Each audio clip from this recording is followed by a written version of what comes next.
bertanya kepada seorang pria tua yang duduk di sampingnya.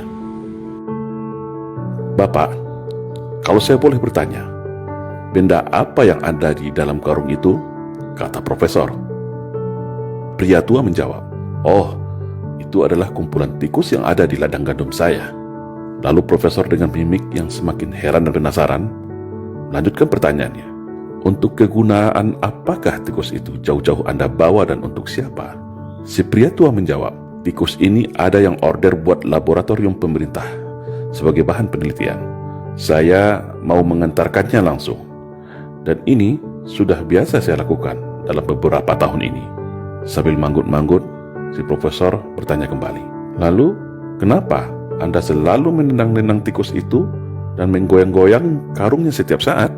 Si pria tua itu menjawab, "Oh, kalau itu adalah tradisi kami sejak dulu di ladang. Saya menendang dan menggoyang-goyang tikus itu agar tikus itu sibuk dan ribut antar sesama dia di dalam karung. Karena kalau mereka tenang-tenang saja tanpa diganggu, maka tikus itu bisa menggigit dan mengoyak karung ini dengan gigi dan kukunya yang tajam. Makanya saya goyang dan tenang terus karung ini supaya tikus-tikus ini lupa kalau mereka sebenarnya punya senjata gigi dan cakar. Mereka punya cara bersama-sama untuk melepaskan diri dari karung ini," jawab pria itu santai. "Oh, begitu ternyata," jawab profesor ini baru paham dan mengerti sambil manggut-manggut. Nah, apa yang dapat kita ambil pelajaran dari cerita di atas kalau kita konversikan kepada kondisi bangsa kita saat ini? Cerita profesor dan bapak tua pembawa karung tikus di atas bisa dikonversikan dengan keadaan bangsa kita hari ini. Sebuah bangsa yang besar, bangsa yang plural, bangsa yang majemuk, tapi saat ini terjebak dalam jurang perpecahan yang begitu tajam dan dalam. Ibarat sebuah piramida kehidupan, mulai dari puncak piramida, tengah dan bawah, terpecah belah oleh ego dan kepentingannya masing-masing. Apakah ini natural? Apakah itu alamiah terjadi? Sebagai bangsa yang memiliki sumber daya alam melimpah seperti ini, sangatlah menggiurkan bagi para taipan dan negara maju yang haus akan sumber daya alam. Dan sejarah negeri ini juga mencatat demikian. Sejak berabad-abad tahun yang lalu, bangsa lain silih berganti ingin mengeruk kekayaan negara ini. Dan cara yang paling aman untuk menjarah negeri ini adalah tentu dengan mengadu domba sesama masyarakatnya agar terpecah belah dan lemah. Para elit dibenturkan oleh kepentingan bisnis dan jabatannya. Pemerintah dibenturkan dengan rakyatnya. Sesama anak bangsa dibenturkan diadu domba dengan isu sentimen sara. Mayoritas versus minoritas, cebong versus kampret, radikal versus PKI, Jawa versus luar Jawa, dan liberal versus fundamental. Padahal semua perpecahan itu ada decision maker di belakangnya. Ada kingmaker yang merencanakannya.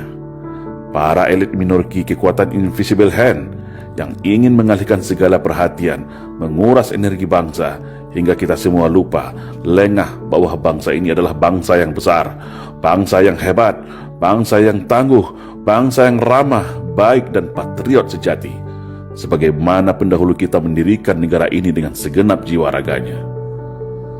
Setiap hari, setiap menit dan detik, ada saja isu permasalahan yang muncul seakan memaksa kita, menggiring kita, memancing emosi kita untuk terus berkelahi, saling mencaci, dan saling membuli. Seolah tak ada lagi celah untuk kembali ke masa indah yang penuh kerukunan, ketentraman, dan saling percaya dan toleransi. Yang agama satu tak recokin agama yang lainnya. Yang aliran berbeda tidak hakimi aliran yang lainnya. Suku lain tidak menghina suku lain. Kehormatan sara sangat kita junjung dan hormati. Tapi saat ini, isu sara seolah menjadi amunisi dan senjata untuk memecah belah anak bangsa.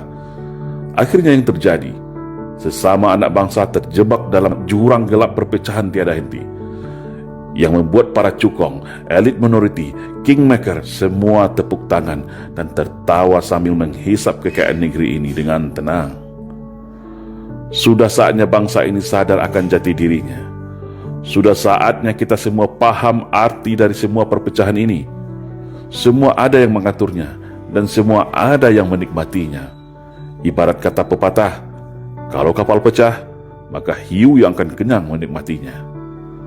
Padahal, mereka yang merancang ini hanya dari kalangan yang sedikit, tapi berhasil memecah belah serta membodohi kita semua dengan propaganda dan adu domba. Seperti pria tua yang selalu menendang menggoyang tikus dalam karungnya agar selalu ribut dan lengah. Sekarang, kembali kepada kita semua.